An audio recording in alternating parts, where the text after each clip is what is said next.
Hi, good morning, good afternoon, or good evening, everybody. Welcome to the Global South Women's Forum on Sustainable Development 2021, hosted by International Women's Rights Action Watch Asia Pacific.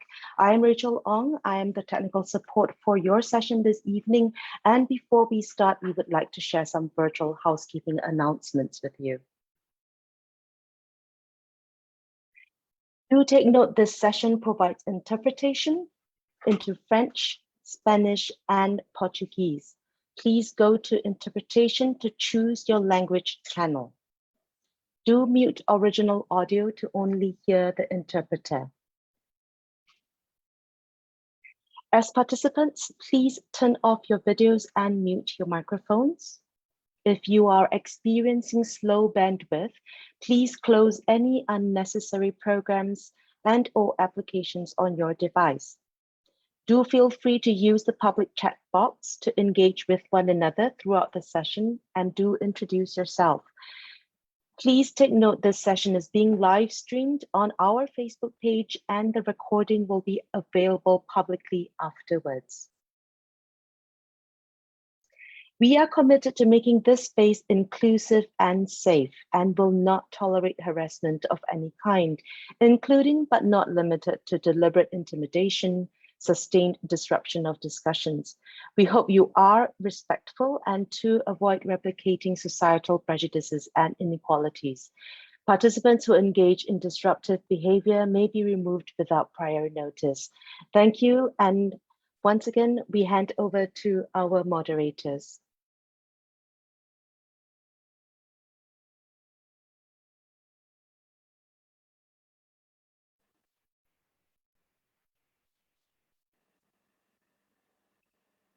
Welcome, everyone. I hope you can hear me. I'm really glad to be here. Welcome to the Drawing in Our Bodies in the Landscape of Environmental Justice. This is a session hosted by RESURJ with our members organizations from various countries, which I'll introduce in a bit. My name is Marisa Viana. I am the executive coordinator of RESURJ, Realizing Sexual and Reproductive Justice Alliance.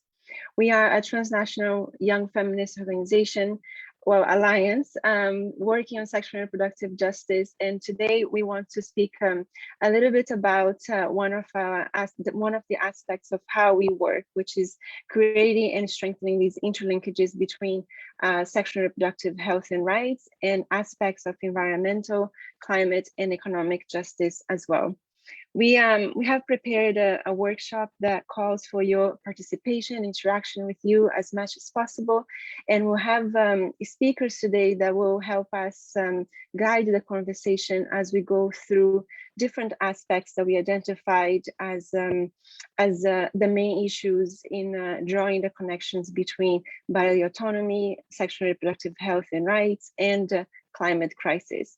So the different issues we'll cover today will go from clean water and sanitation to food security and extreme weather and disasters, and also offer a critique and a space for us to build a collective analysis of what are the different approaches or the current approaches to climate disaster and risk assessment in these with these issues. We have 4 speakers that are joining us today, and we'll just share briefly their bios, and then we'll also share in the chat so that you have. We'll start today with Dana Zhang. Dana is a feminist activist based in Taipei, Taiwan. She's passionate about questioning the knowledge, production, and implementation of technology with feminist perspectives. In 2008, she founded FLAME, Feminist Leadership and Mobilization on the Edge, a feminist organization that works on gender equal access to technology, with a particular interest in information technology, health technology, and agriculture technology. Dana also has a deep involvement with the queer movement and is a member of RESURJ. Then we'll hear from Laura Valenciano, who is a feminist activist based in San Jose, Costa Rica. She's currently the executive director of ACCEDER, an organization focused on strategic actions for human rights. She's also the founding member and current resource committee member for Movimiento Aborto Legal Costa Rica. two collectives that she supports to help guarantee access to the human rights of women and LGBTIQ+ communities. Recently, she has been researching and analyzing data on LBQ, lesbian, bisexual, pansexual, queer women's health, pleasure, and well-being with a background in law.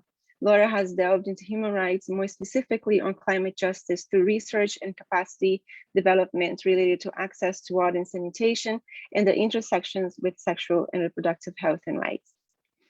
Then the second segment, we'll hear from two young activists from North Africa and from Africa more broadly. And Inas will get us started. Inas Miloud is an indigenous feminist activist. She's a former co-lead and coordinator of the 1325 network in Libya and former indigenous senior fellow at the UN Voluntary for Indigenous Peoples. She's the co-founder and currently the co-executive director of the Tamazight Women's Movement, an intersectional organization that works to address gender, youth, and indigenous peoples inequalities in Libya. Her work has been particularly focused on gender, peace and security, militarization, indigenous issues, and intersectionality. And finally, Mangia Simões Macuacua. She is a 28-year-old feminist from Mozambique and a social activist. She works with girls and young women and women's rights. She has a degree in cultural and management studies from the Instituto Superior de Artes, member of the Movifem in Mozambique, the Young African Feminist Dialogues, and she's also working as an assistant for gender-based violence program with the Fórum de Mulheres e Médicos Mundi from Mozambique. She's a gender and culture consultant, and she has collaborated with RESURJ, Feminist, Gender Links, and Grill International, amongst others. Today, we use the methodology of storytelling to share different stories of folks that have been impacted by climate crisis in different aspects, from an environmental perspective, but also from a risk, disasters, human rights, and women's human rights. We'll start with Dana, and we'll move forward just to also share that Mangia will be speaking Portuguese, so when we come to her, we'll ask you to switch for interpretation. Dana, do you want to get us started? Yeah, thank you, Marisa. Welcome, everyone. I'm Dana, based in Taiwan. I'm a member of RESURJ, and my organization is FLAME. As Marisa introduced, it's a feminist organization that works on gender equal access to technology. Today, I want to share with you a story of a woman who is running a local restaurant in Taiwan. Her name is Zhang. Zhang's restaurant is in my neighborhood. It's a typical family-owned restaurant that you can find in every community, run by her and her husband. Zhang is not Taiwanese. She came to this country alone from Indonesia, getting married with her Taiwanese husband, who he had only met 3 times before her marriage. She started this restaurant selling Indonesian food 4 years ago, after her second child went to school. Zhang's restaurant soon became popular in my neighborhood for its authentic taste and its affordable price. And its little space with only 5 tables was always occupied during the mealtime. Everything seems great with her small business until COVID-19 visited. Different countries were actually impacted by COVID-19 at different times. We were lucky enough to maintain our normal life routine until this May. In May, all the restaurants in Taiwan were forced to close their indoor dining area. After the initial phase of chaos, Zhang started delivery services, which she had been too busy to attempt before the pandemic. She takes orders by phones, and delivers the food to people's houses. Her husband helps her with the delivery most of the time. But she still has to rush several deliveries herself each day. It was hot summer in Taiwan. She and her husband are fully covered by protective gear to get away from the potential virus. Every time I see them, they seem to have lost weight. Uber Eats has never been an option for Azhe. After about 60% of her income is used for basic operation cost, including the rent, the utility fee, and the food materials. The rest 40% is the money she and her husband can keep. If she sold food on Uber Eats, the platform would charge 35% for each order she gets. This means she can only earn 5% from each order. Considering the time and energy Azhe and her husband invested in each dish, this profit is actually much lower than the hourly minimum wage. Although Azhe is striving for the survival of her restaurant, she insisted in continuing purchasing her vegetables and ingredients at a bit higher price from Ju, who shared similar experience with Azhe, coming to Taiwan through marriage from Indonesia. Not only does she want to help Ju, but also does she believe the quality of Ju's products, which are always fresh and chemical-free. Azhe regards her customers from the community as part of her family, and she values their health and her connections with them. The food I made in my restaurant is the food I made for my children. Azhe always said so. However, now Azhe is worried that she may lose her vegetable supplier, Ju. The land Ju farms is very small. She rented from other sisters from the Indonesian community in Taiwan.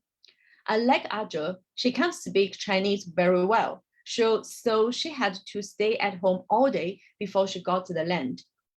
She was found by the Indonesian community as a survivor from domestic violence. And they later figured out the solution to get her out of her home since she didn't want to, or I would say, wasn't able to get divorced. A sister rented her this small piece of land at a very low price, lending her some money to purchase plant seeds. From then on, Ju began to spend most of her time in the land, growing vegetables and spices from Indonesia. She took care of the land as her own baby, feeling grateful for every harvest she made. She used bare hands to kill the insects because she didn't want any chemicals destroy the land she values. The vegetables she grows are not good looking enough to get into the grocery chain stores, and the amount that she can provide can't meet the needs of normal buyers like bigger restaurants or schools. Hence, most of her productions go to small local restaurants run by immigrants like Azhe. And she could even sell the rest of the vegetables in the local market time to time. With all the money she earned, she was able to purchase necessities she needed, such as decent sanitary napkins and the snack with the taste of home. She also felt that there are many more things that she can do, a lot more than bearing children for her husband's family. However, with the impact of COVID-19, her main purchasers had to reduce the amount they need, and she can't go to local market anymore since it is closed temporarily. To make matters worse, she has got poor harvest in these 2 years with the extreme weather, one of the biggest drought in decades, and a warmer winter last year.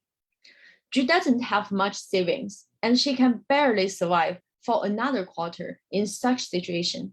She cried over the unharvested vegetables, terrifying for the possibility that she would go back to her home and never get a chance to return to her land. If the pandemic continues, Ju may lose her little farm in 3 or maybe 6 months, and Azhe may have to close her restaurant in less than 1 year. Both of them will never know that grocery retail giants got their sales boosted when they were crying in 2020. Walmart's annual revenue rose 6.7%, and Amazon's sales increased 37.6%.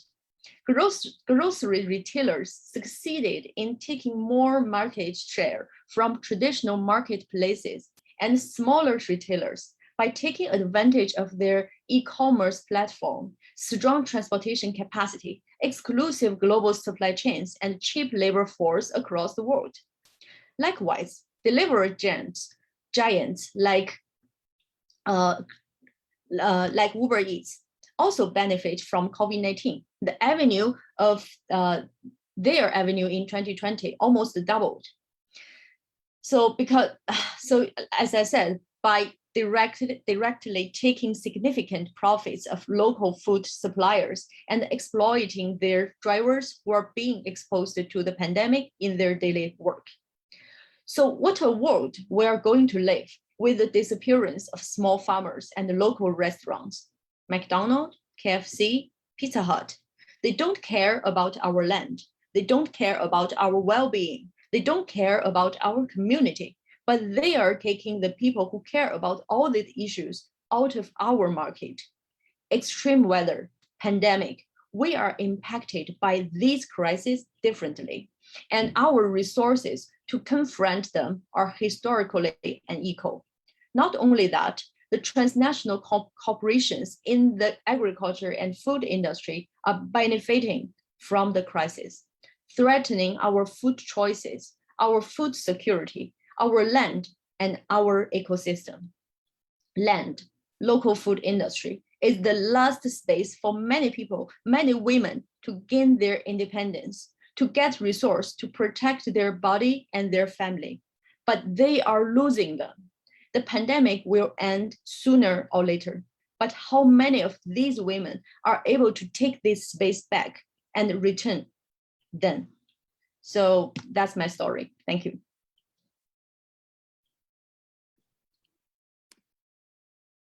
Thank you, Dana. I'm Laura, as Marisa told you, and I am based in San Jose, Costa Rica. And I will be talking to you guys about Ana. And Ana made the cut. She basically did the work and put in time and effort.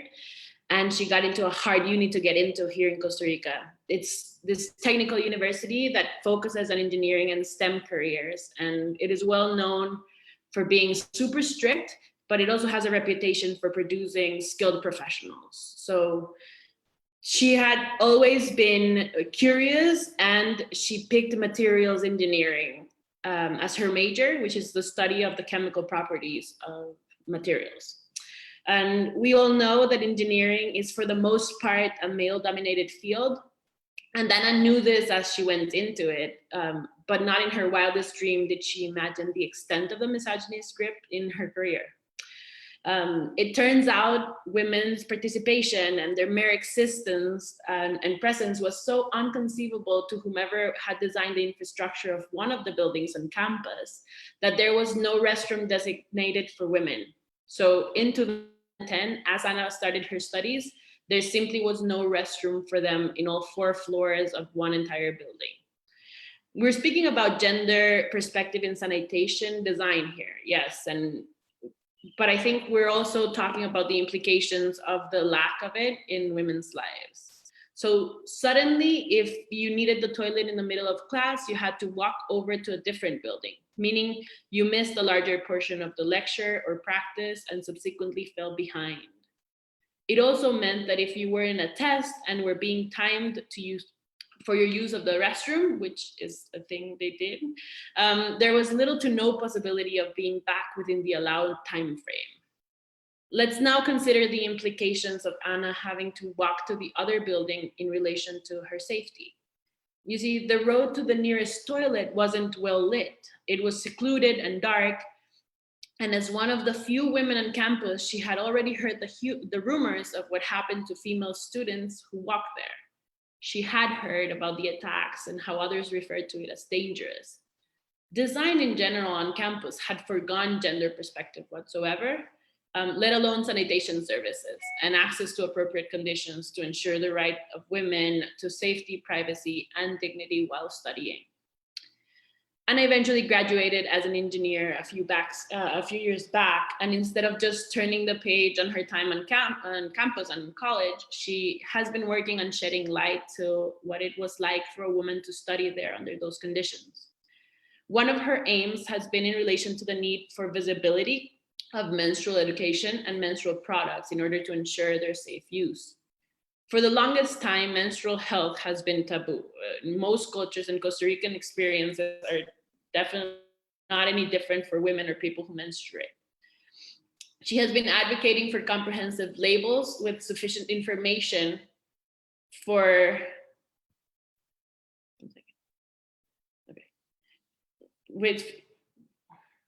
sorry, I got distracted by a message. But anyways, she has been advocating for comprehensive labels with sufficient information for users to make informed decisions, as well as for adequate environmental policy to manage period waste. During her research and advocacy, Anna came across multiple vulnerable populations whose access to water and right to sanitation were even more limited than she had expected.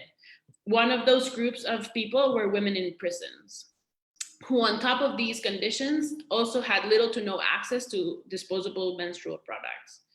Her approach was determining if they had access to the minimum necessary conditions to employ a shift to reusable products.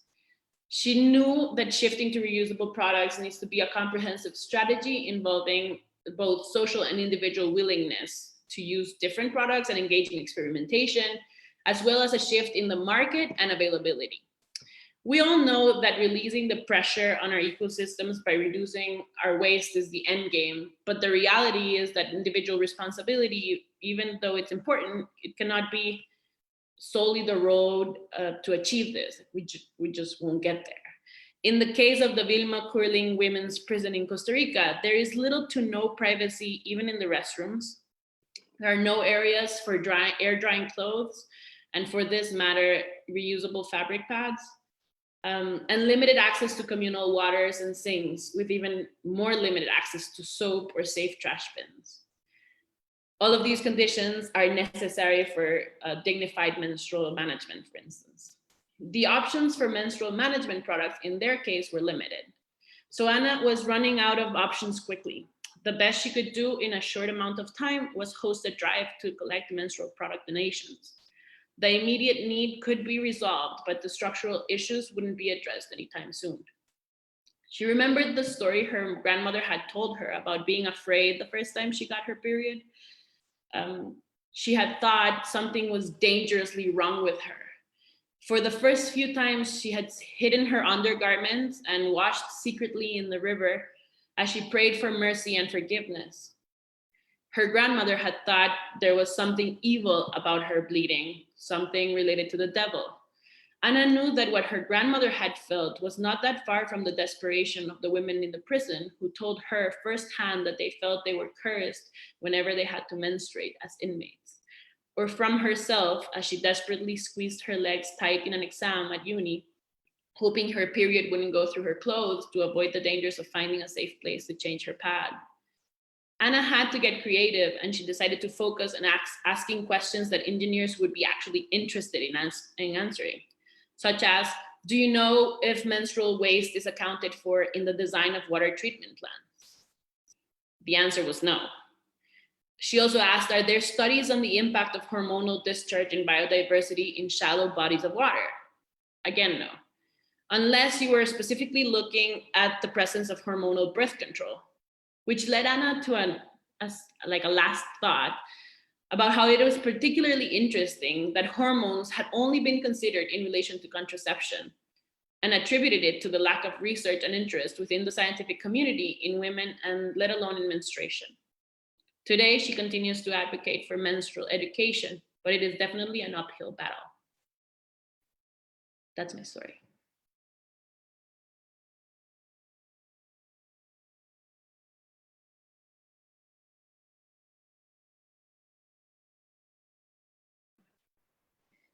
Thank you, Dana and Alice.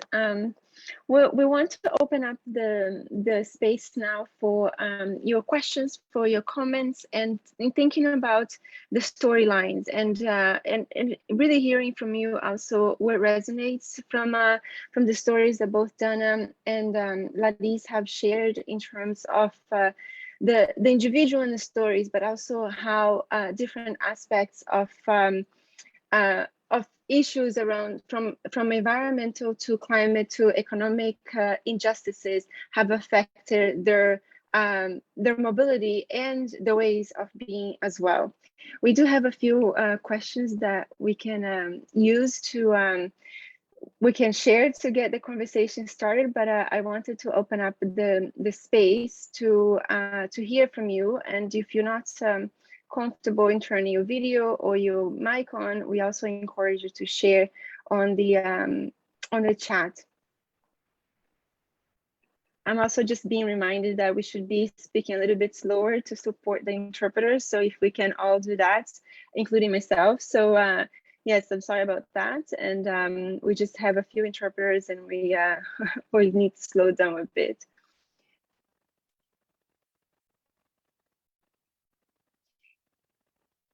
Does anyone feel like joining this conversation at the moment?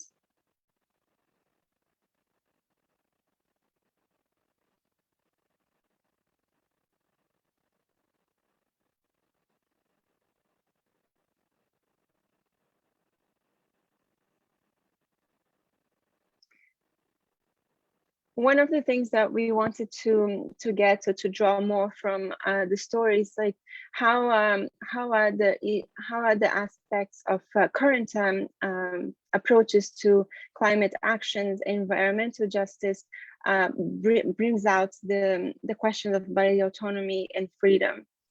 And we see in the cases of in the case of both Donna and Laura, they have to make the people in the stories, they have to make a lot of hard choices to get by, or to make the decisions that will support them in supporting their livelihood as well. So what are some of the other issues around bodily autonomy and mobility that might or might not get covered by current climate actions and climate approaches?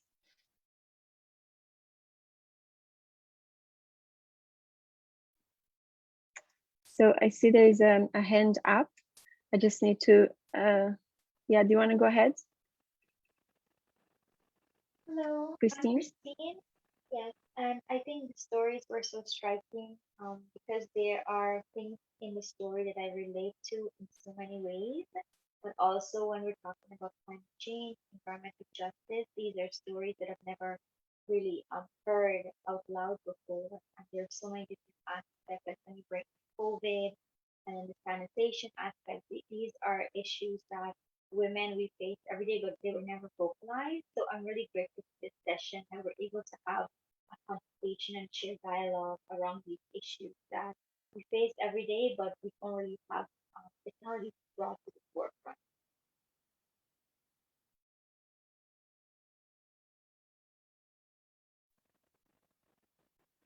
Thank you, Christine. Mangia, you have your hand up as well?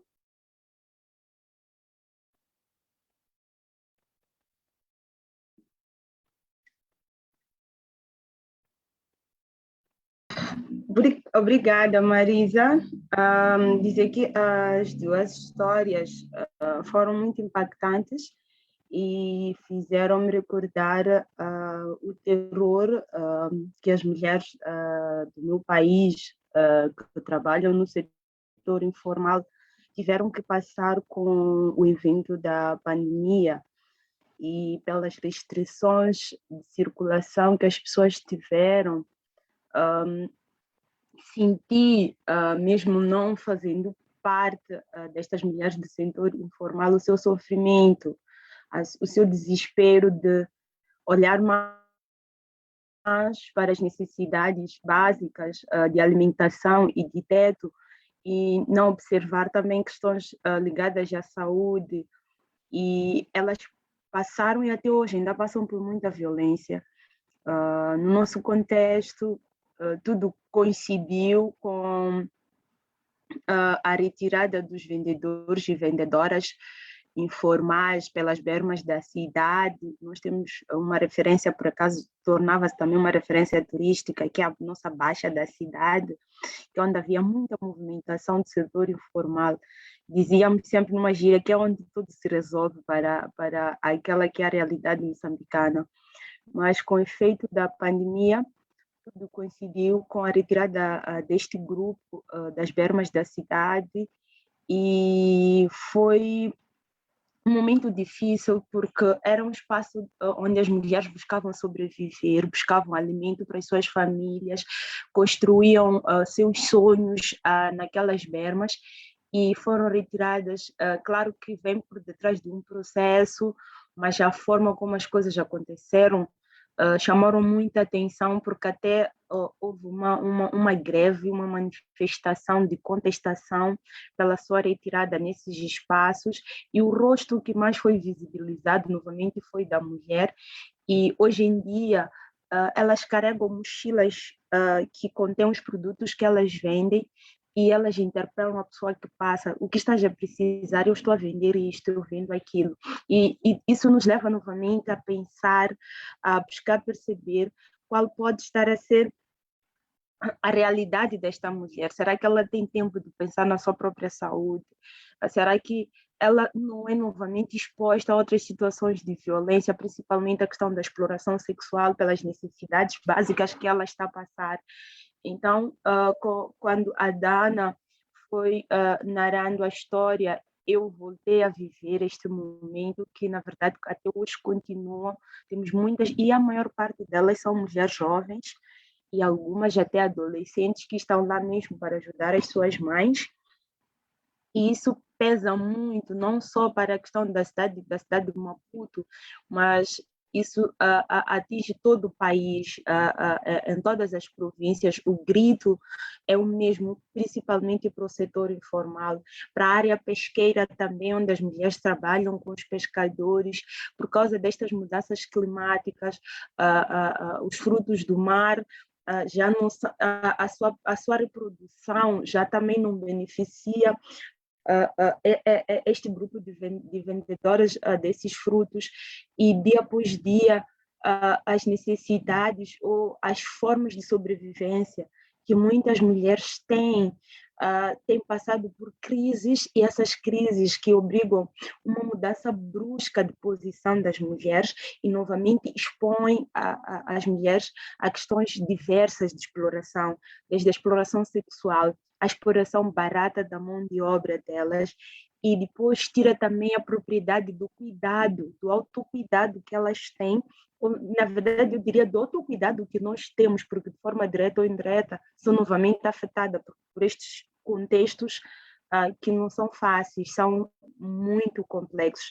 Então, é uma história muito profunda que nos faz incorporarmos a cada diversidade de mulheres, a cada diversidade de formas de sobrevivência que dia após dia somos obrigadas a encontrar, e recordar que também que com este evento da pandemia muitas de nós ficamos desempregadas, tivemos que arranjar formas de sobreviver, formas de responder às necessidades, com limitações de circulação, por limitações do ir e vir. Tivemos um decreto que obrigava-nos a estar em casa até às 8 horas da noite, e temos outros desafios, que é o problema de transporte, e a maior parte de nós vive do setor informal, e principalmente do comércio informal, e depende de clientes que saem do espaço do trabalho às 17 para comprar os seus produtos, e depois para regressar a casa. Outro transtorno: muitas mulheres estão a dormir em celas, porque a polícia carrega todo mundo que encontra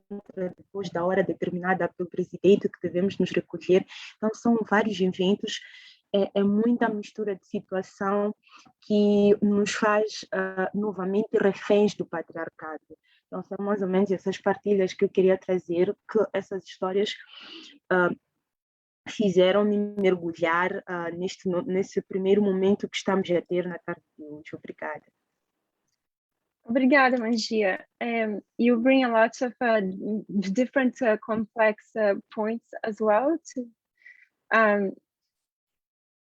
to the stories that both Dana and Laura shared. And I think one of you made many important points, but I think one to highlight is also the impact of this on women in coastal areas and women in fisheries that you brought up from Mozambique, and the impact that both COVID and food production has had on them. I see there are a couple of more hands up, so I'm going to move to them before we continue the conversation as well. Priyanti, do you want to go ahead, please? Yes, thank you, Marisa, and thank you for the stories. They were very interesting and very illuminating in lots of ways. I just want to focus on the issue of Costa Rica because it kind of sparked some parallels for me. We know that there is a lot of conversation about getting women into STEM, but that conversation is just obviously very one-sided. It doesn't, this story tells us, shows a challenge that of STEM education that is probably not as well documented. It also shows us how important, how technology development also prioritizes certain issues and certain technologies and makes things easier for some people, usually men, than they do for women. And the parallel to that actually is also related. I just kind of thought about the whole issue of a just transition in the energy field, which also looks at moving from, I guess, fossil fuels into more renewable energy, but really brings into the conversation the question about domestic energy and cooking energy and the impact that smoke and all of those things have on women and children who spend most of their time by a hearth in most developing countries. So just it was really interesting for me that the story brought out areas that are kind of ignored and that need to be highlighted if we are to have any kind of gender justice. Thank you.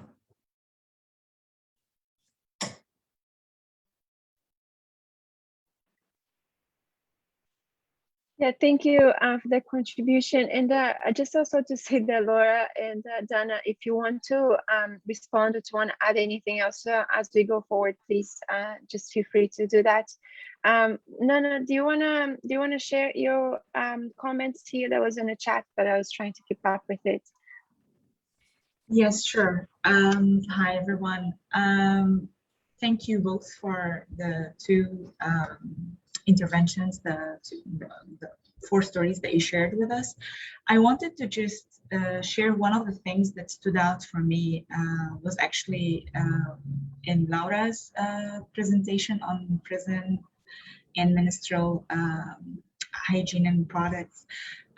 It reminded me of like a very interesting report that came out a couple of years ago in Egypt, trying to gauge the impact of the inflation of 2016 on women's access to sanitary pads, and how it was how it heightened the inaccessibility for them because the sanitary pads are not something that is provided for women inmates in the prison system, and it's on the opposite. Actually, it's provided at very exaggerated rates and prices compared to the outside market.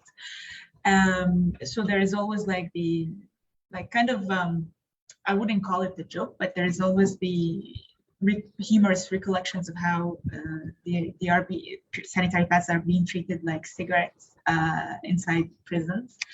But because again, it became much more difficult to have access to women inmates in the past couple of years. It's now left for our imagination to think of like how COVID has affected this access even harsher and further, given that prison visitations were suspended for extended amount of times over last year. So just wanted to share like how it's really interesting that it's also happening in other parts of the world in different they're playing out differently, but but it's just like how people are being stripped from their freedom and restricted, but at the same time not even having access to to cater for bodily functions. So yeah, just wanted to share this with you.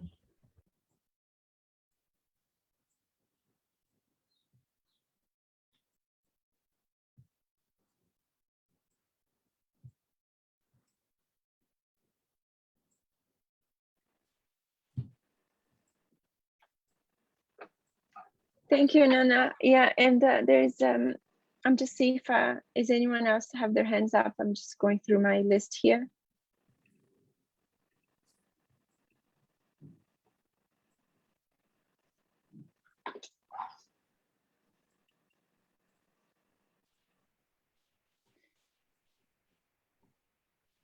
Yeah, I just wanted to comment. I think what Dana also shared in terms of the profit of these larger corporations at the cost, you know, the impact of what local farmers and are experiencing when it's so devastating. But yet the big corporations continue to make a lot of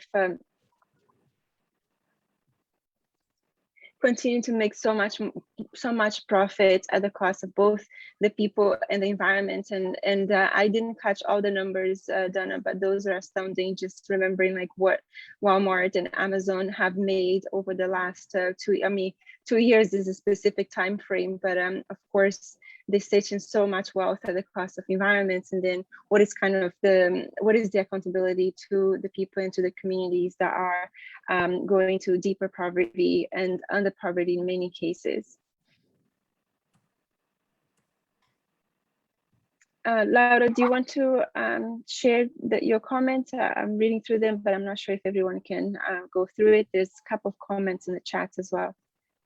Yes, sure. I was just saying that in regards to what Nana was sharing in Egypt, inmates in Costa Rica depend solely or mostly, I would say for the most part, on what family and friends can bring them in terms of menstrual products. We have several constitutional decisions and like even very, very blunt decisions here that state that it's the state's responsibility to provide the menstrual products, and yet that still doesn't happen.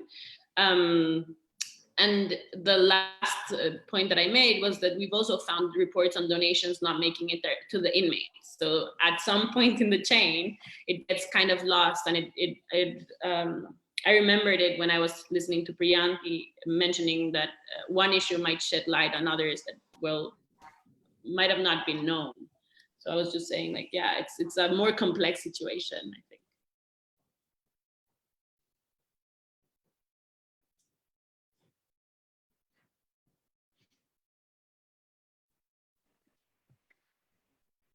Derek, I saw your comment. I don't know if you want to add more, but just to say that Derek had shared about sort of like who is recognized as head of the family when you are during disasters and women not being recognized, or if you're not a male, you're not recognized as the head of the family, and therefore what happens with the kind of relief that you may be able to access. So even in terms of disaster that is happening. Yeah, hello, good evening. Yes, hi. Yeah, I come from the Philippines, and yeah, it was my direct experience because I'm single, and I went to the queue. It was a relief distribution queue, and it was a half day queue because it was the people are so many and all of them are women. But I waited patiently, and then when it was my turn to be listed in the paper, I was so surprised because they were asking me who's my husband, or if I have a husband, or who's the head of the family. And so since I'm single, I mentioned my sister's name because she was married, and she have children, and then they were not accepting the name of my my sister also, because she was female. And then I told them, na, how can you not accept us? We need the relief. And they said that we only accept male as head of the family. So it was shocking, because I was there for half a day. And then to my shock, I did not get any. I was delisted in the list, or I was not listed in the list. So imagine the need of my family that time, and the discrimination that I have experienced. And even in evacuation centers, the people are not, the government does not really provide the needs of the women, especially specifically for the women. And there are families who are staying in the evacuation center for months, and they don't get any help, particularly with the need of the women. So I was really, shocked that time. And I think until now, disaster response are not yet that gender sensitive. And I think disasters in the Philippines are yeah, it is climate related, no? Because we suffer a lot of flood, no, almost annually, no? So that's it. Thank you. Thank you so much, Derek. Your story also reminds me of some of this issue of how our families defined, because I'm from Brazil and in the Amazon, and one of the issues that have happened during COVID is that one family were allowed to access food relief once per month, but in most cases there are multiple families living in one house. So you couldn't use the same address, and if you're not using the same address, if you're not using an address, you can't access the food. But then sort of what are these the different perspective on multi-families household, but also different constitutions of family, of how families are made up and composed. So I think your point on disaster response also leads me to I think it's time for us to move to both Linas and Mangia, because they'll speak a little more about that in the context of extreme weather and disasters in both Libya and Mozambique. So we'll give them a few moments to gather themselves, and we'll get started on that conversation as well. Ines, let me know when you are ready to go.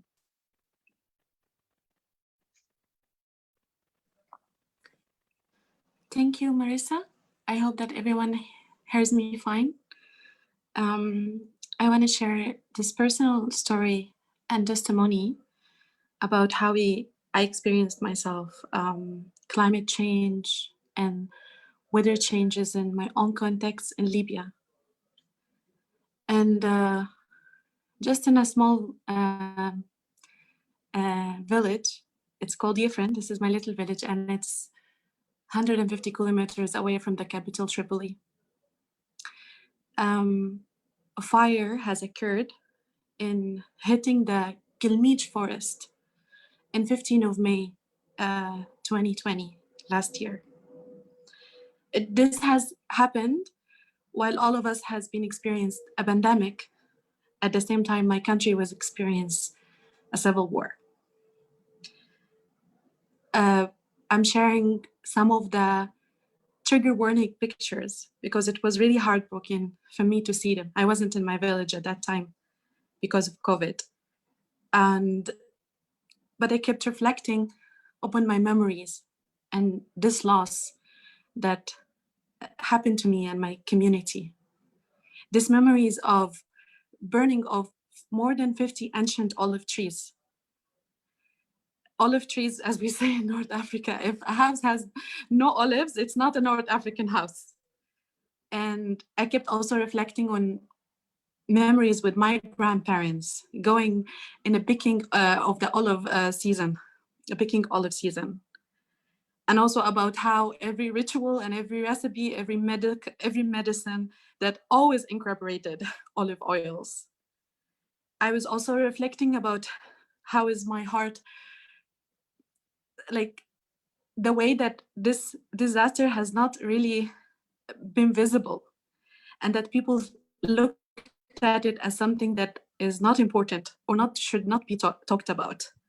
Even to me as an indigenous and many of my indigenous colleagues, we feel so much connected to these ancient lands, but also particularly to these ancient olive trees. As many of my indigenous community, the Tamazight, but generally the indigenous community, this ancient connection is vital for our resistance and land preservation. It relies on three aspects, a very important aspect in the Tamazight community that we always talk about. Awal, which is self-identity, collective and self-identity and expressions. Secondly, Awal Afghan, the human. And thirdly, Ashal, the lands, the territories. These are inseparable connections of who we are. These are important connections to not only our existence, but also our survival and resilience in our homelands. This impact did not only destruct the forest by fire in my village, but also I can see it very, very visible in our weather changes this year and extreme heat waves that we have been experiencing. It caused us not only long electricity power cuts, but also this feeling in my collective, Tamazight Human Movement, of really being drained and out of energy. I look at the sky, I look at everywhere, and I feel that the earth is very sad.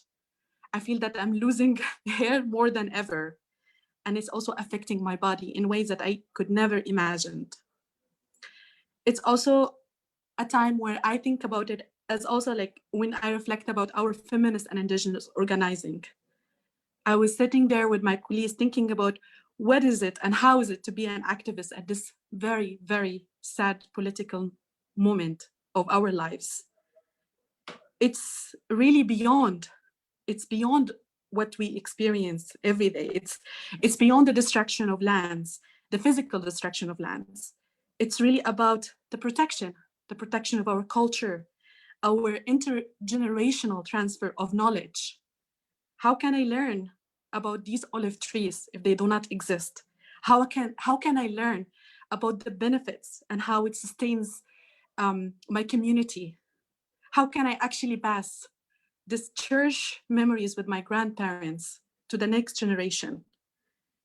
It's also about self-preservation and collective preservation that is central to our decolonizing work, decolonizing our bodies and lands from an inflicted political human-made climate changes.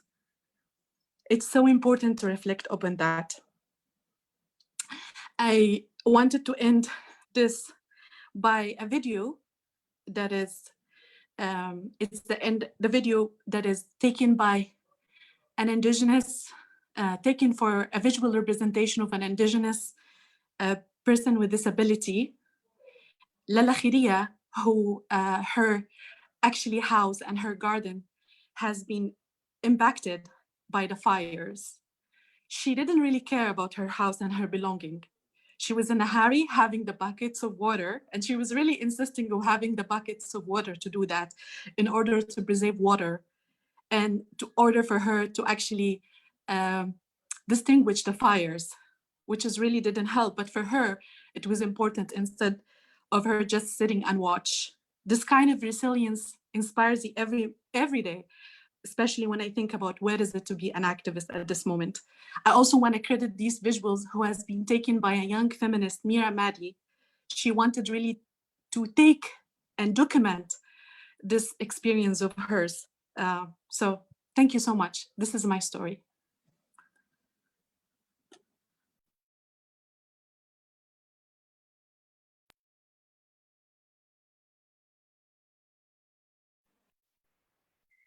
Thank you so much, Ines.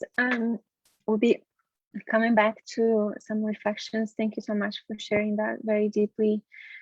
personal story for you. Really appreciate, and we'll come back to share some reflections also. We'll now move to Mangia, and Mangia is going to speak in Portuguese. So just make sure that you change to the English channel for interpretation, or also there is French and Spanish interpretation if you need. Mangia, we'll get ready.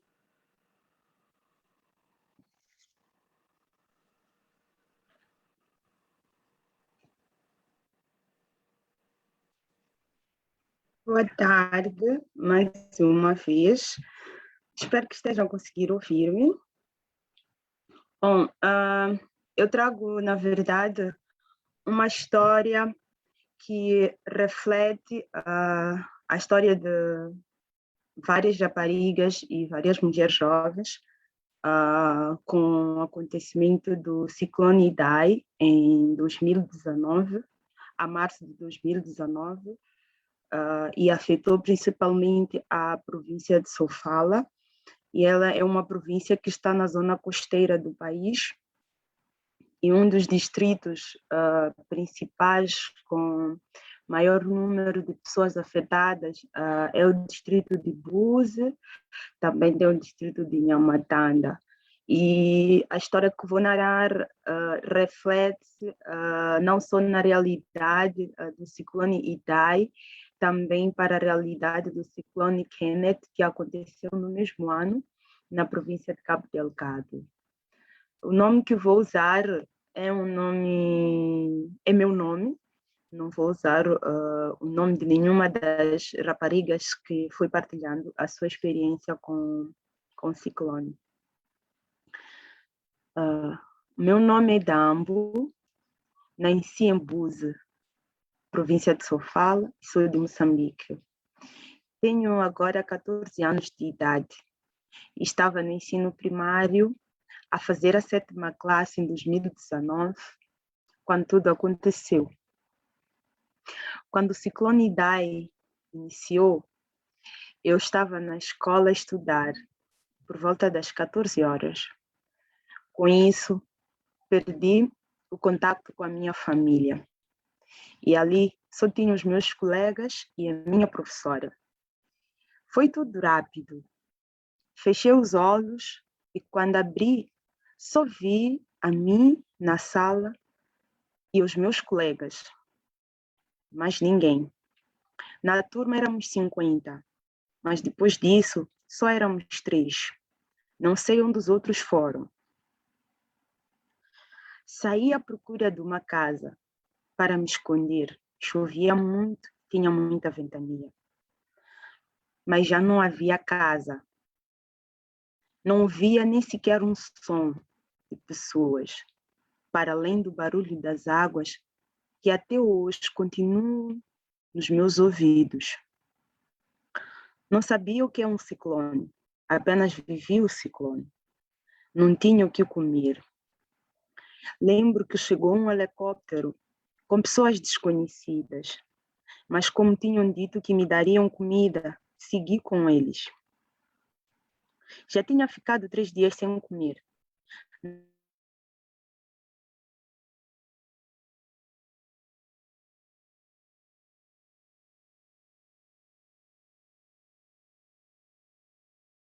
Estranhas, também desconhecidas, mas não conhecia ninguém.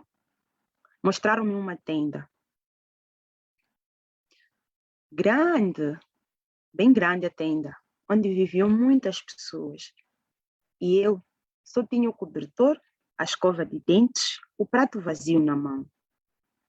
Dormia ali, sim, com homens grandes e homens pequenos, mulheres grandes e mulheres pequenas.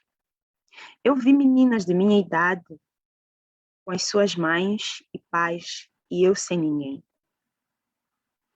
Para comer, tinha que pedir ajuda, porque as filas eram longas. Os homens me chamavam, diziam que para eu ter comida, sempre tinha que ser mulher deles. E não tive escolha, fui mulher de muitos homens, porque queria comida. Foram por volta de 3 meses.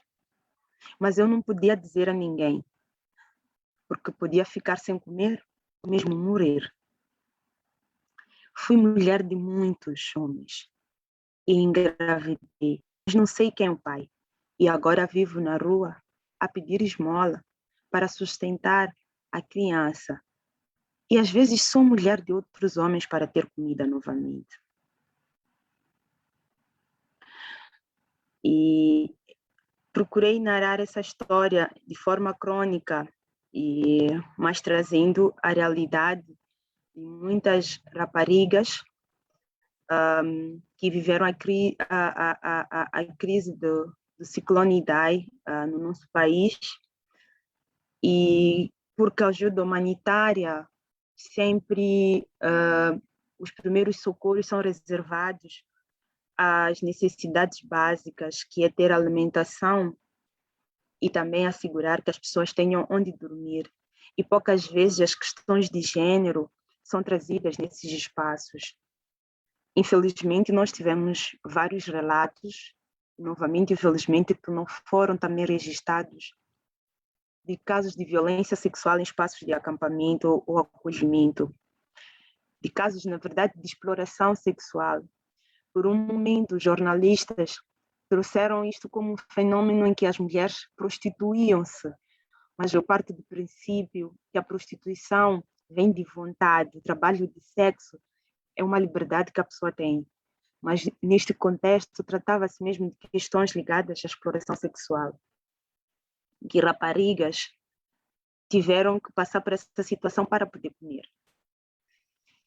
E com as mudanças climáticas, com esta questão do ciclone Idai, muitas raparigas viraram chefes de família porque seus pais morreram.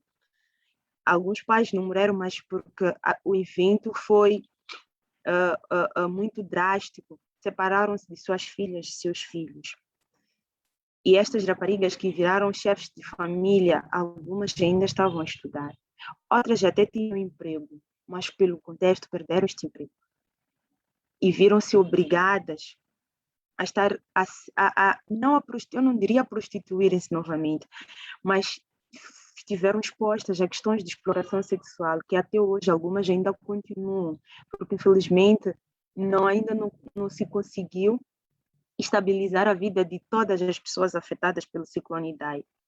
E porque não se tem essa questão de gênero, não se usa essa lente de gênero, não se tem essa sensibilidade, a prioridade sempre foi para homens adultos, e também as mulheres que se beneficiaram é porque elas estavam ali com seus maridos e seus filhos. Mas das mulheres solteiras, as mulheres jovens estiveram em um último caso e a assistência foi drástica. Recordo-me que na época nós fizemos várias ações como ativistas, fizemos várias ações como coletividades para responder às necessidades sobre a saúde sexual das mulheres. Fizemos alguns kits, os kits que nós sentimos que estavam ausentes, com penso higiênico, escovas de dente, até toalhas, porque sabíamos que o penso higiênico que estávamos a dar não era suficiente para o tempo que elas poderiam ficar ali. Elas tiveram que novamente usar toalhas para o momento em que vissem a sua menstruação. Tivemos mulheres ao dar um pacote que contém 10 pensos, sentir-se tão realizada e ela mesma assumir que nem tinha pensado que algum dia poderia estar a passar por uma situação de ver a sua menstruação, porque a aflição para ela era comer e ter teto. E nós vemos como é que é o nível de prioridade. A questão da saúde sexual em contextos de crise sempre vem para o último plano. Mesmo com o contexto da Covid, a questão do planeamento familiar veio para o último plano. E nesse contexto dos ciclones, desse desastre natural, as mulheres perderam a oportunidade de estarem mais informadas sobre a sua saúde sexual e reprodutiva.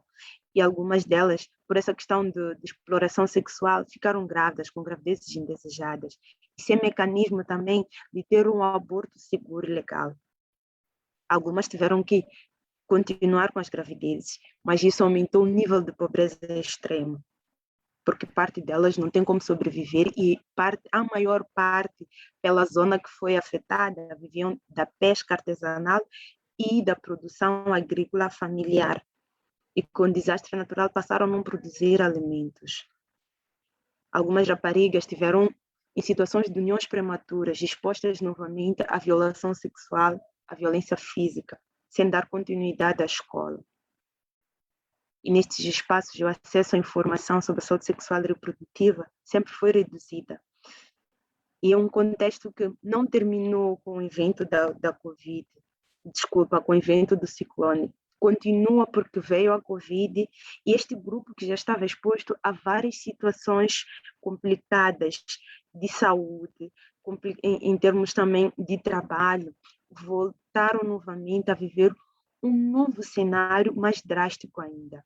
Então, hoje, na verdade, a necessidade de olharmos para todos os elementos necessários, que toda ajuda humanitária seja levada, seja realizada com lentes de gênero, com lente inclusiva, porque nesse contexto temos mulheres com deficiência.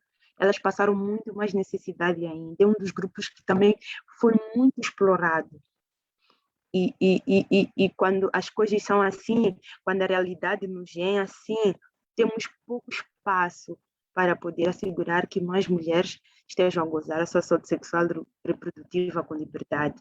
O impacto dos desastres naturais não é só para infraestruturas, não é só por perda do controle da terra, mas afeta de um todo processo de desenvolvimento humano, todo o processo de desenvolvimento íntimo. Tivemos pouca assistência psicossocial para as mulheres jovens, para as mulheres, mesmo que seja para os homens, houve pouca assistência psicossocial e estas pessoas estão afetadas e até hoje passam por esta situação.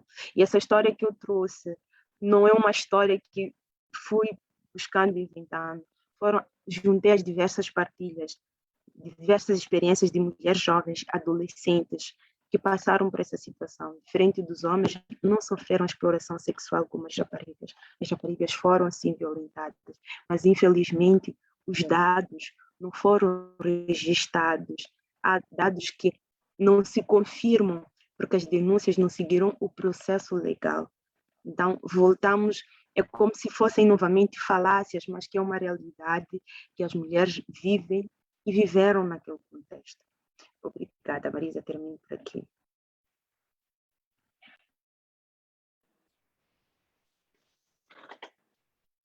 Obrigada, Mangia.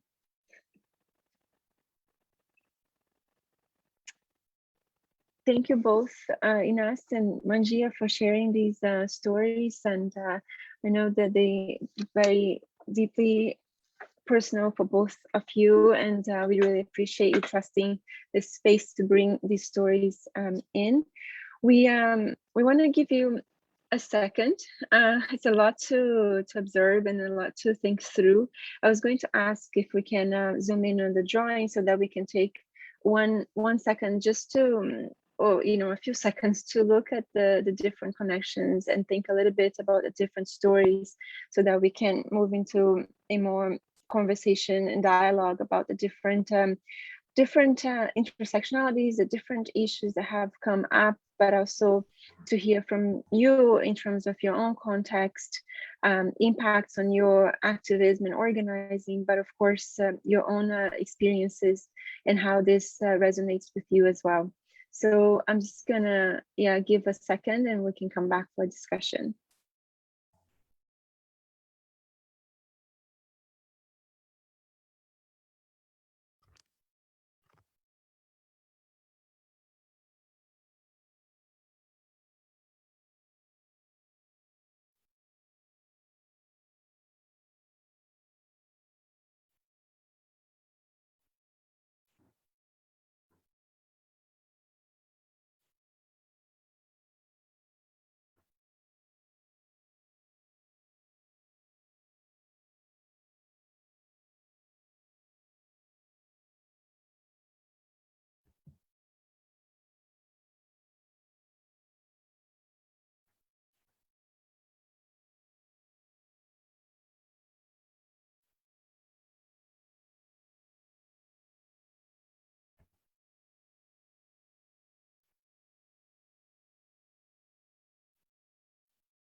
Hi, everyone. We're back. I hope you had a chance to just take a look at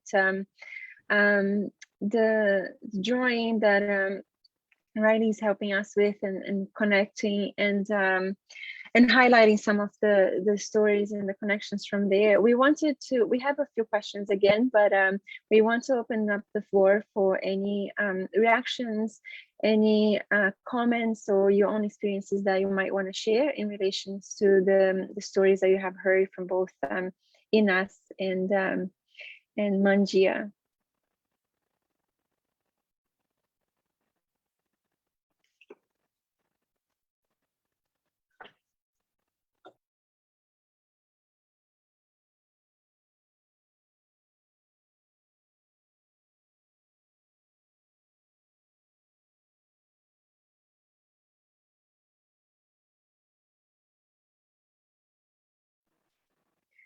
I'm going to ask my colleague, which I failed to introduce, Nana Abusud, earlier on. Nana is a feminist researcher from Egypt, and she will be joining me to moderate this last part of the session as well. Nana is also the programmatic and advocacy lead in RESURJ. So welcome, Nana, you being there. And we have I guess we'll just share a few questions that we want to get into the discussions, but while Mangia and Inas and then thinking about other stories, I think one of the things that is standing out is also the different intersectionalities of like, what does it mean to experience these to experience climate injustices, from food security to the extreme weather, and like who are actually impacted and the different levels of impact. So that's one of the things that we also want to unpack more in terms of how are the we are living. I think there's this whole conversation that COVID is going to be this great equalizer, but of course the reality is very different, because the experiences and the impact of crisis are experienced different by different people, as we've seen through these stories today. So we wanted to, maybe Nana, you can paste the question here on the chat for everybody to have.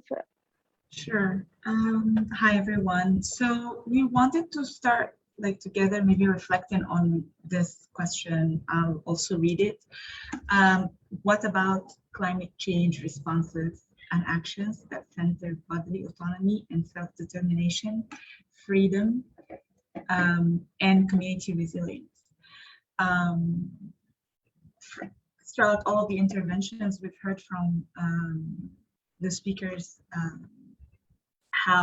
how much of the design is very gendered, whether it's the design of the response, environmental response, or the design of structures in place. So we wanted to see what are your thoughts on those climate change responses that do and do not, depending on the context, center bodily autonomy and self-determination, freedom and community resilience. So yeah, the floor is open. I see, Marisa, you wrote something. Do you want to?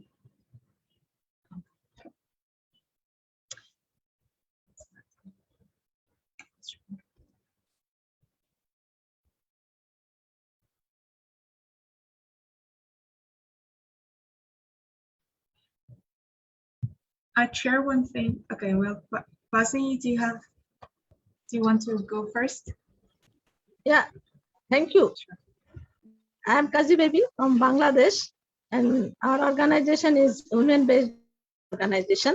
And I just wanted to say that today is our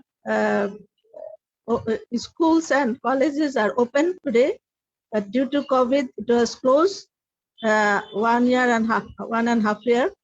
But today the children are very happy. But there some places are flooded, so they are not able to go to school because these schools are now shelter home. So people are taking shelter there, those who are suffering by the flood.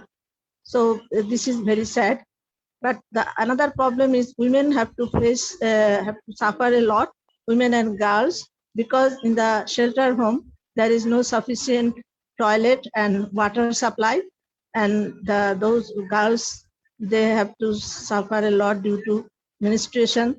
They have to go often in the bathroom or toilet, but there is no water supply, sufficient water supply. So it is very pathetic, and they have to feel shy. But what to do? There is no other option. There is no different separate toilet for the girls and for the boys or for the men. So they have to use same toilet, girls and boys. So this is the very, very critical situation. So in our country, we always push to the government, but government didn't take care about this. So we are NGO, but we have no sufficient funds to do these things, how to overcome this. So this is just I wanted to share. Thank you. Thank you, Costa. I think it's also important to note that there is not much that civil society and feminist groups can do to mend and to fix the structural flaws. I mean, there must be a lot of benefits and valuable contributions of civil society and NGOs and feminist groups in whatever context they're in. However, like there's a lot of expectations and more liability and responsibility to be placed on states to actually mend those fixes and like and be there for people who need shelter, and also mitigate the COVID impacts on different communities. I guess maybe for the sake of translation too, shall we go with having some of the insights on the chat box verbalized and shared in the floor here so that everyone can engage? Shall we start with you, Priyanthi? I hope I'm pronouncing your name right. No, the pronunciation was perfect, but thank you. It just really makes me angry because this conversation, particularly about disasters, and I've been working with disaster risk reduction people for many years, and this conversation has been going on for at least 20 years, if not more. And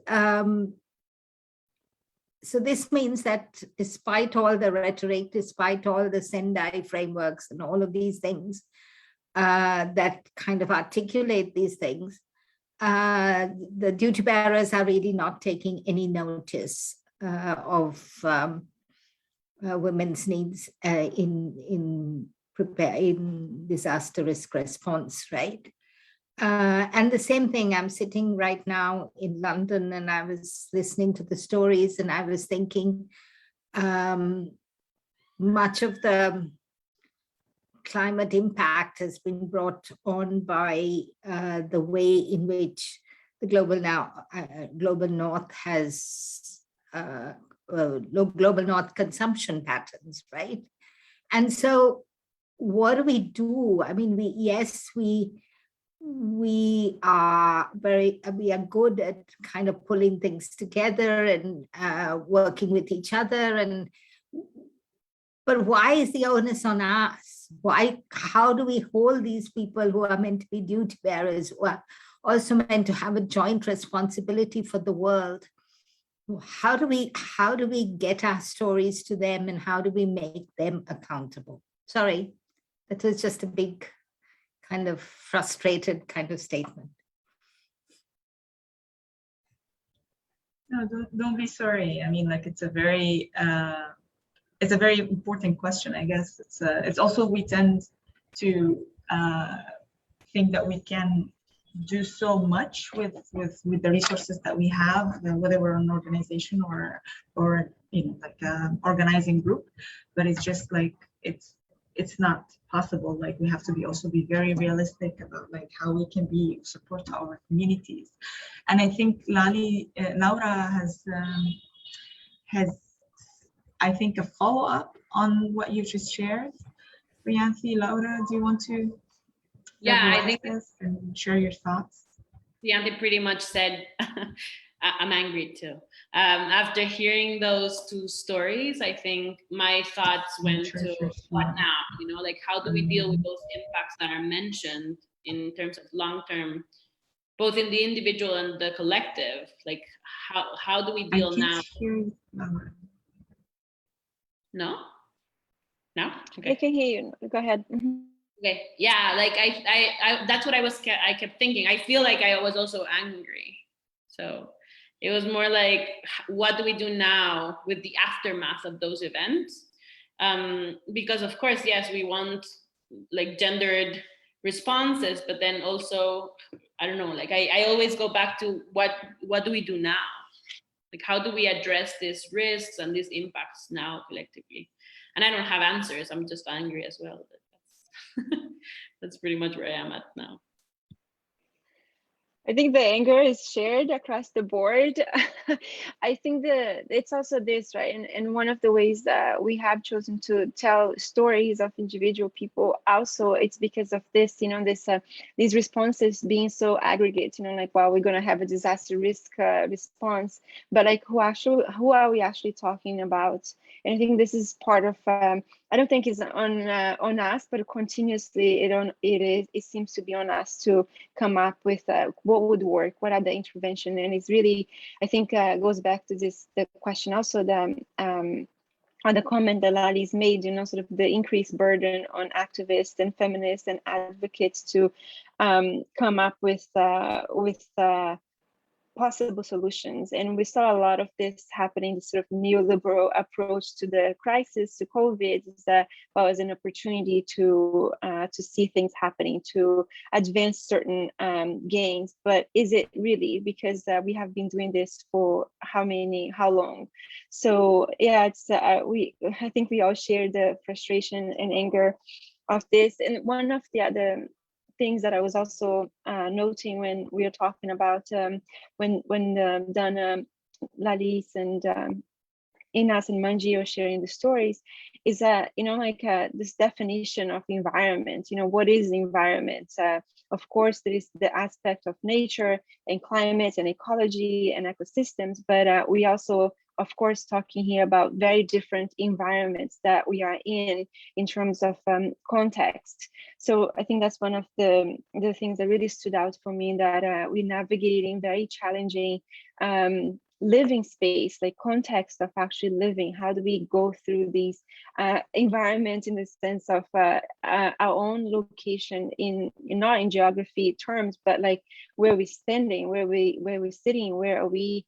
How are we experiencing these different crises and impacts?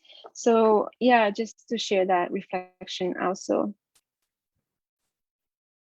Thanks, Marisa. Inas? Oh, sorry. That's just lagging. Yeah, I share the anger too. Very, very angry. And I think actually I wanted to say the same as Marisa's reflection about like how, like, even hearing Lalis and hearing Dana and Mangia about this very deep analysis that I don't really hear often as someone who's, yes, I'm active about so many things, but actually I'm active about climate justice without realizing that I'm active in climate justice, you know, all these kind of aspects that they were talking about sexual reproductive justice and these linkages, and also Dana's stories about food security, weather changes. And I feel that especially for our governments in the global south, they're talking about it as if the climate change is in the air, but it's such a direct impact. We're feeling it right now. Like I feel that right now. It's not something that is imaginary as we think about it before. It's something that is happening now. And I feel like this kind of analysis doesn't really come across.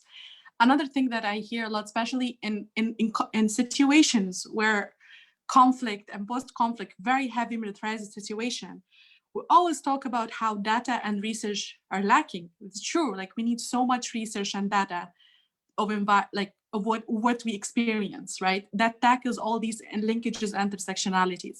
At the same time, in 15 May 2020, the same fire happened in Amazigh community in Algeria. How is this also like the same kind of fire that also impacted olive trees and the natural habitat and forests of Algeria? This kind of cross-regional also connections to that. What is that meant for us? I feel like there's a little bit of care when it comes to this gender intersectional analysis, right? And I also, lastly, it's like also the international community has a lot of accountability in terms of also recognizing that climate change is a buzzword, but really what it is, like how they're really tackling it. In Libya, I can see this workshop about climate change, saving the plastic, but it still relies on behavioral changes. Again, it's also inflicting or like insinuating that we are the reason of that climate change. We're the savages not caring for the environment. We need to clean and we need to carry this burden, but not really looking at these structural ways. And particularly when it comes even like for indigenous people to incorporate their knowledge, but also like the colonial approach of climate justice and every like aspects that we've been mentioning in our interventions. So thank you so much. Yes, Ines, thank you so much for actually bringing this up, because like I see a lot of similarities of like blaming people and their behavior on whenever there are any public conversations or discussions on environmental challenges.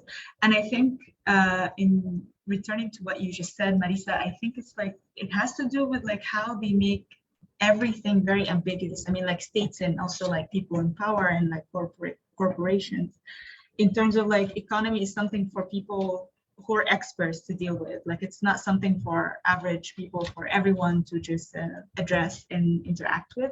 And it's the same with the environment. It's like you wouldn't make the connection like, you know, Uber Eats, how is this impacting the environment? This is something very interesting, but like it's not in the daily and in the daily interactions or lingo even.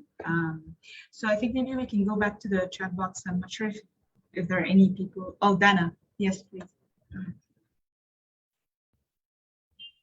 Yeah, actually we are, most of our work are in Taiwan, and we're trying to do some work that give us hopes, because as I shared, like Amazon or, you know, Uber Eats, it's all about like consuming behaviors. Like then how, then they need consumers on the ground.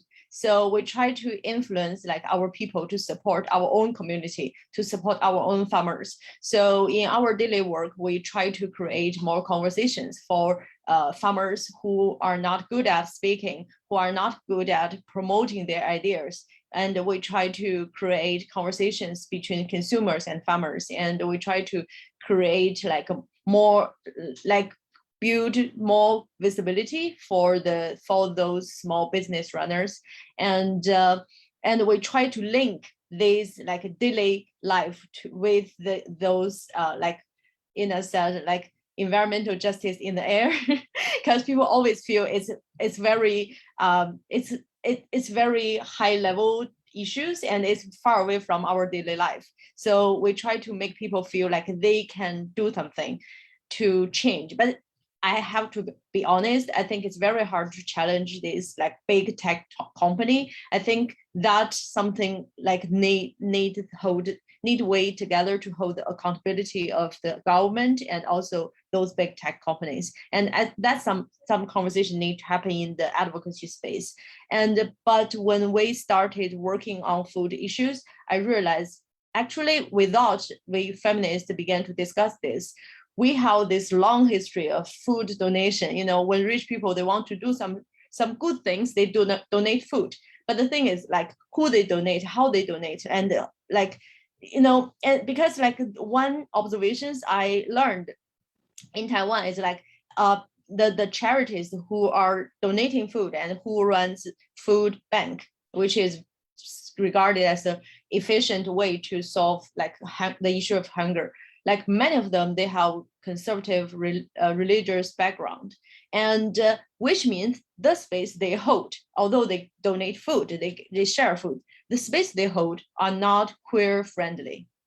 And you know, queer teenagers are people who are most vulnerable a lot within when the extreme weather came or the disaster came or during the pandemic. And so, but they are facing a space that are not welcoming to them regarding food and donation. And so, but it existed for decades. And so when I realized that, I just felt, oh, I feel lucky because I realize it and we are discussing it. And so then we can like discuss together like what we can do. So I think they exist for decades, but I just feel like at least we have our like sisterhood and our solidarity to solve these problems together. Yes, thank you, Dana. I think there is like a couple of insights in the chat box that would be really valuable to capture also for translation. So like I'm going to invite Mangia, if you could speak to the what are the best practices that Chantal posed in her question from your experience. Can you share, like expand a little bit more on what you responded with? Sim, Marisa, por acaso estava a continuar a escrever, mesmo por questões de políticas sobre o meio ambiente, a preservação da biodiversidade. Nós temos várias políticas. Moçambique é um dos países com as políticas mais bem desenhadas de forma estratégica, mas sempre falham na sua implementação. E olhando para a minha pouca experiência, diria a minha humilde experiência no campo do ativismo e pela realidade que vou observando, vou analisando e vou vendo, é que o primeiro desafio é a questão da sensibilidade. Nós estamos num contexto em que nos foi tirado, se calhar vai trazer uma outra temática, mas eu acho que é muito importante fazer perceber este ponto. Mas estando num contexto para a África, nós fomos também tirados a sensibilidade com o meio ambiente, a sensibilidade entre nós como seres humanos, a sensibilidade com tudo, por acaso, que nos faça muito bem. E esta questão de falta de sensibilidade, seja com o meio ambiente, mesmo por questões de relações interpessoais e principalmente para o que concerne o gênero, é o que também cria barreiras para que nós tenhamos essa consciência de preservação do meio ambiente, tenhamos essa consciência de ter as lentes de gênero em todas as nossas abordagens, a nossa vivência, a forma como também vamos conquistando os nossos espaços. E a ausência dessas sensibilidades faz com que haja também uma falha na implementação das políticas, porque temos comunidades que não têm a consciência do seu papel para assegurar a reprodução das espécies, para assegurar o cuidado com o meio ambiente e com a terra, e também olhando novamente para a partilha do uso e controle da terra, a questão da produção agrícola. Temos sim mulheres que trabalham em campos de produção, mas elas uma vez, acho que passam 2 semanas, estive a conversar com mulheres camponesas, elas disseram, não estamos a advocar pelas políticas, passam 10, 15 anos, mas nós não vemos mudança em nós. Por que elas não veem essa mudança? Porque também não foram instruídas a trabalharem, a advocarem para o seu bem-estar também pessoal e também não são devolvidas a resposta do problema que elas apresentam. E este é um dos maiores desafios, a devolução das comunidades beneficiárias de cada intervenção que nós formos a fazer. E já estava aqui também a referir que quando olhamos para essa questão do meio ambiente, a questão dos desastres naturais, a própria preservação da biodiversidade, nós temos criado um separatismo, que é dizer, se sou ativista para o meio ambiente, eu vou só defender as questões ligadas ao meio ambiente, as questões de gênero a mim não interessam, não impactam a minha vida. O feminismo é uma corrente que eu não acredito, é um movimento que eu não acredito, e para mim as coisas têm que continuar como sempre foram, importa-me que tu cuides do meio ambiente. Então, essa forma de pensar também é um outro desafio, que é esta questão da sensibilidade que eu estava a trazer, das pessoas perceberem que todas as áreas, todos os campos precisam do nosso olhar, precisam da nossa atenção. E as abordagens de gênero, esta sensibilidade com as questões de gênero e conhecer a necessidade de dar espaço às mulheres, e às raparigas de gozarem pelo aproveitamento da terra, conhecerem a própria terra, conhecerem a necessidade de proteger a biodiversidade.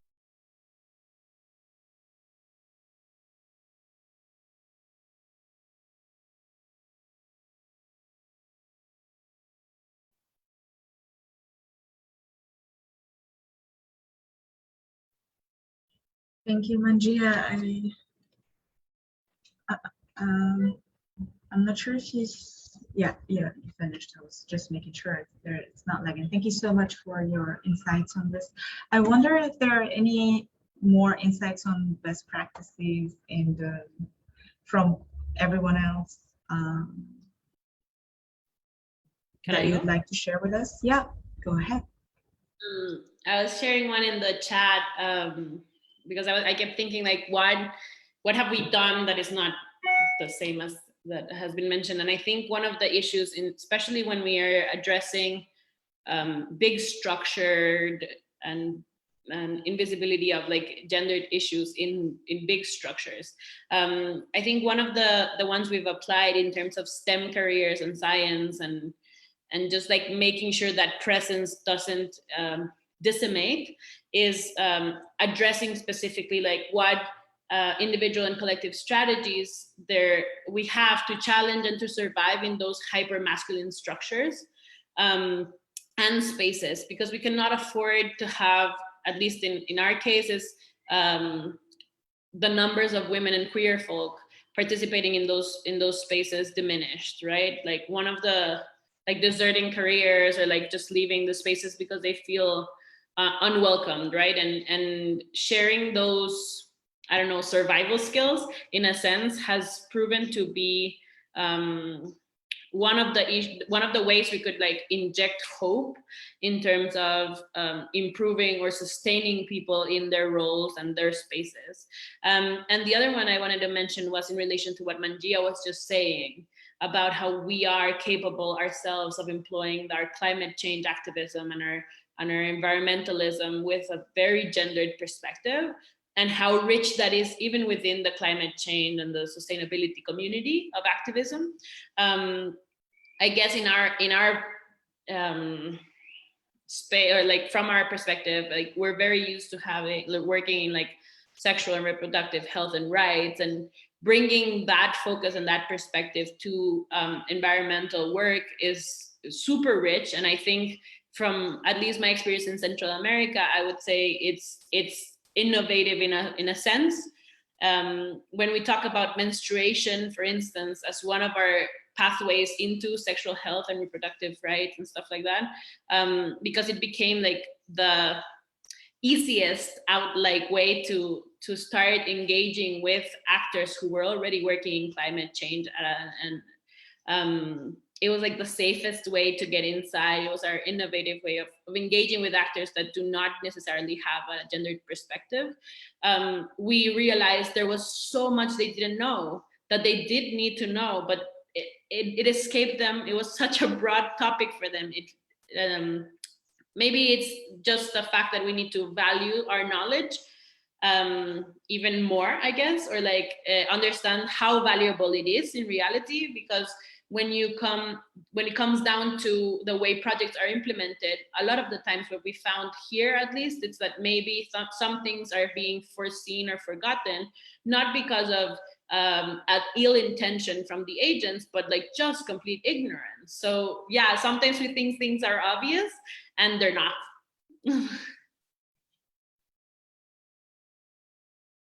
I agree. I agree with you, Laura. Yeah, thanks, Alice. We want to, I mean, I do have an example to share, but it's just more, it's not necessarily like a policy response or intervention from those that needs to be held accountable side, but more for how some groups, and I think it's similar to what Lalice is also sharing, that I think it's like challenging, you know, like who are the experts on these issues, and like where the expertise coming in, and it goes to Priyanti's point also around data, and like, you know, who's doing the counting, what gets counted, and how is that actually translated in policy interventions and programs that is gender centered and gender responsive.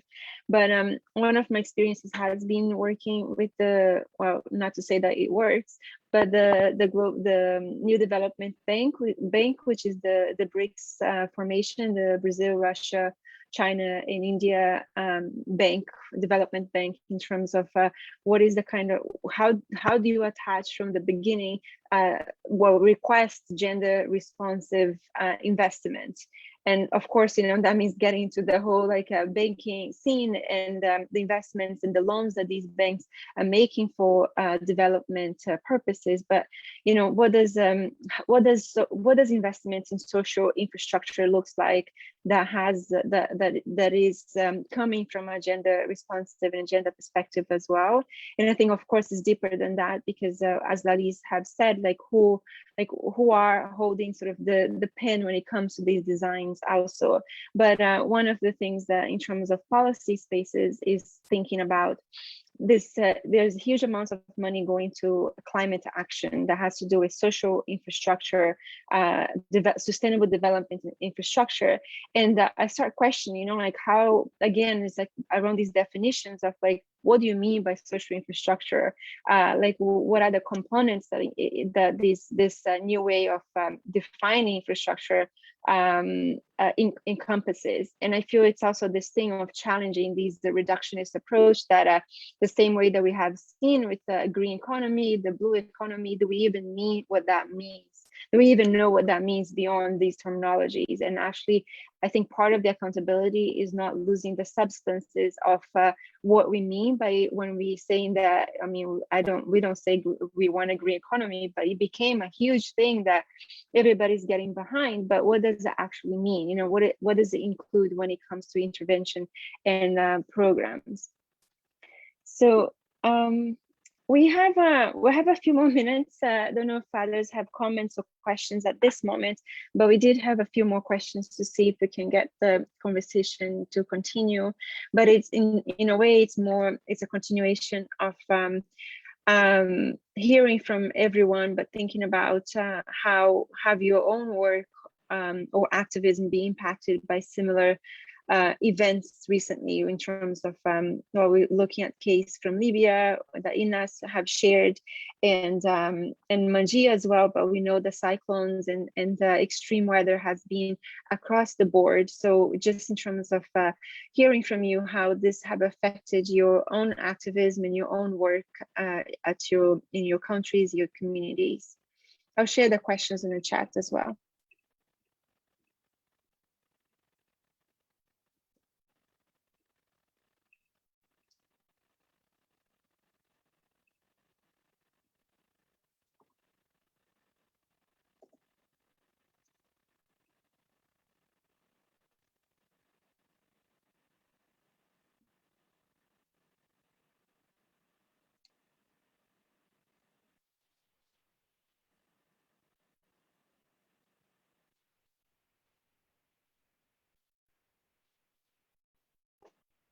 I think there was two, just going back to Mangia, when Mangia is speaking, she said that really touched me, is that I did not know what a cyclone was, but I lived one. And I think, sorry, go ahead.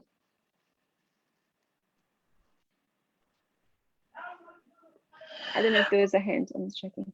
Okay.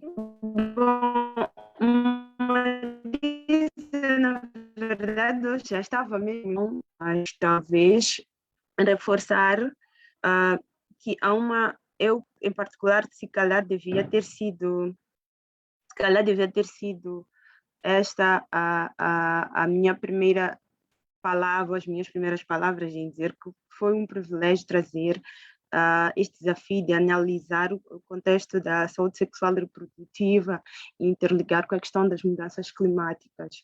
E este aspecto fez-me pensar para o nosso contexto, como já referia, porque devido a esse separatismo e a esta falta de sensibilidade, que infelizmente tem várias formas de reproduzir-se, temos deixado essas questões por trás e temos olhado para as questões de gênero ou as questões ligadas mesmo à saúde sexual e reprodutiva como novamente uma responsabilidade dos movimentos feministas, das coletividades de mulheres a procurarem discutir e a trazer soluções para a sociedade.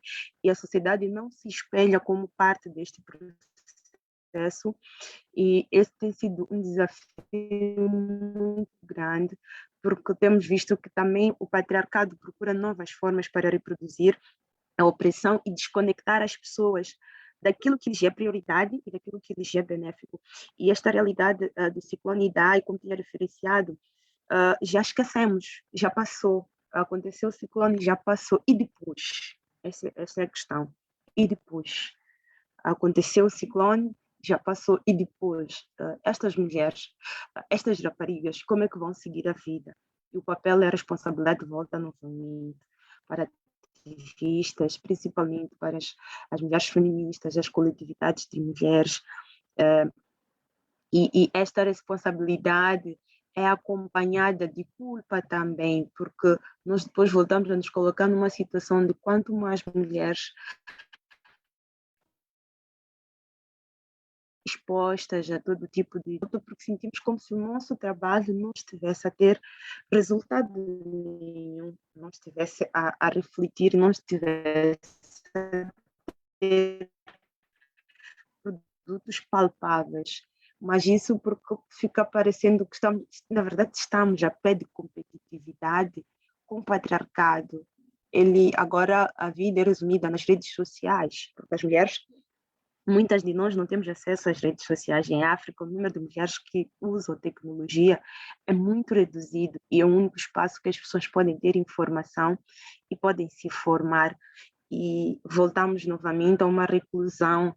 A outra Marisa também esteve a partilhar a questão das mulheres que estão encarceradas, as mulheres que estão a responder por seus crimes, que são reclusas, que é um outro espaço de exploração. Moçambique teve uma experiência muito drástica há menos de 3 meses, de termos o Centro da Integridade Pública no nosso país ter feito uma reportagem que prova que as mulheres reclusas são exploradas sexualmente e elas são tiradas para prestar serviços de trabalho, de sexo, mas no fim o dinheiro beneficia aos carcereiros.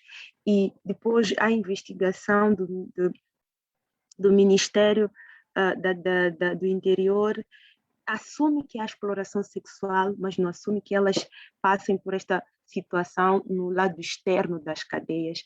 Então, é uma mistura de questionamentos e novamente, a falta desta sensibilidade em questões de relações humanas que faz com que nós, novamente, voltemos a estar expostas a diversas situações de exploração. Qualquer oportunidade, qualquer necessidade que nós temos como seres humanos, na verdade, qualquer necessidade que nós temos como seres humanos, o opressor vê como oportunidade para nos explorar. Então é preciso, eu se calhar faço um jeito de apelo, de fortificarmos os nossos laços, fortificarmos as nossas vozes e continuarmos a buscar formas de fazer perceber que é responsabilidade de cada uma, responsabilidade de cada um para que as mulheres raparigas estejam em espaços seguros.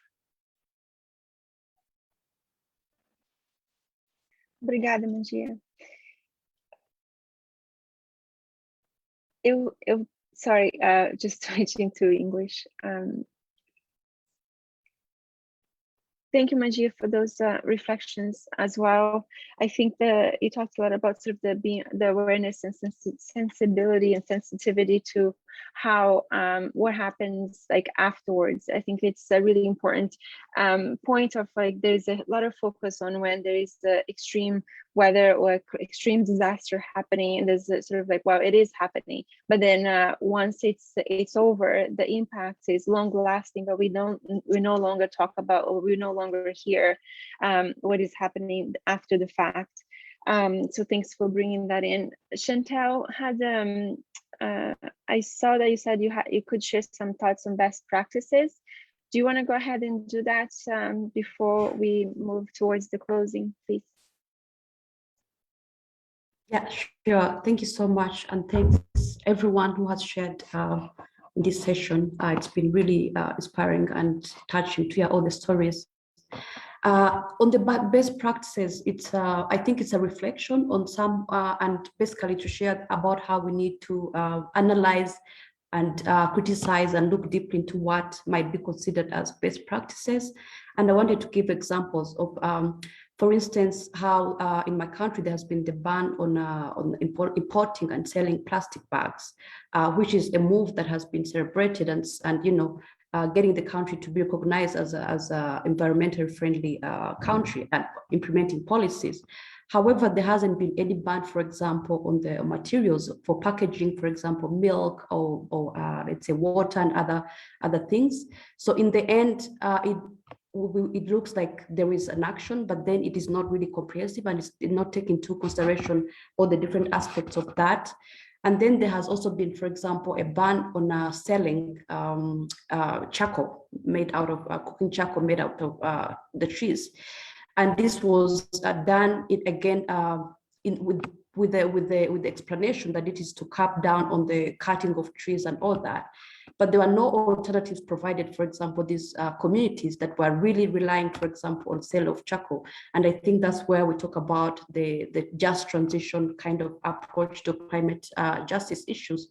But then again, these whatever best practices, whatever you can call them, or these interventions usually impact those that are already marginalized by poverty, because we don't see a similar kind of approach when it comes to regulating corporations that are into mining, into large-scale farming and all that really impact communities directly. So there is no regulation of that.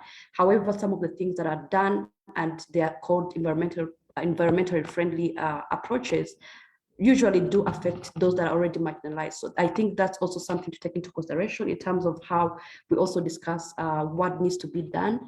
Basically, look at who will get impacted and is this really comprehensive in how these interventions are being done. That's just what I wanted to share. Thank you.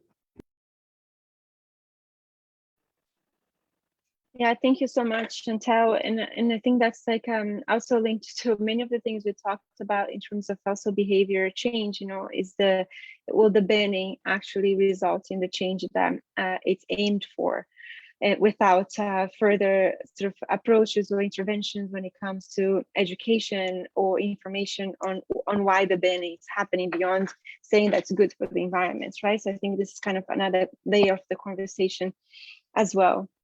We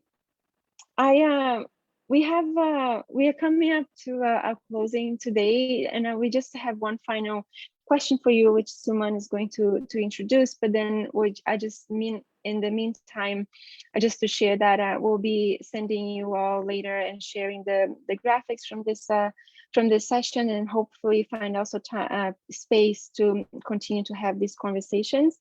Suman, do you want to introduce the question? Okay, go ahead, please.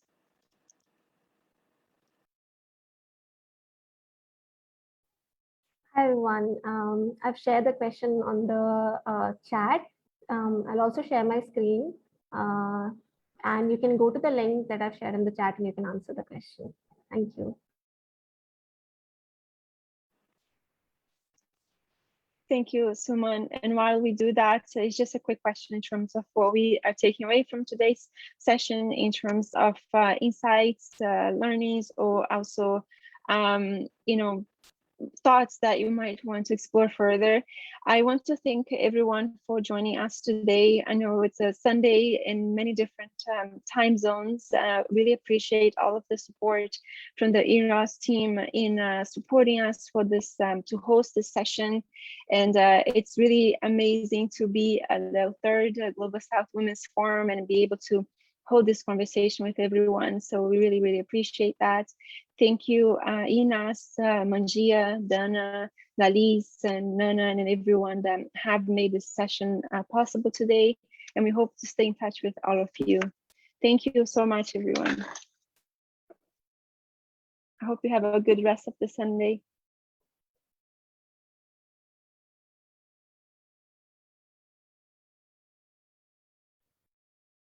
Looks very colorful. Thank you.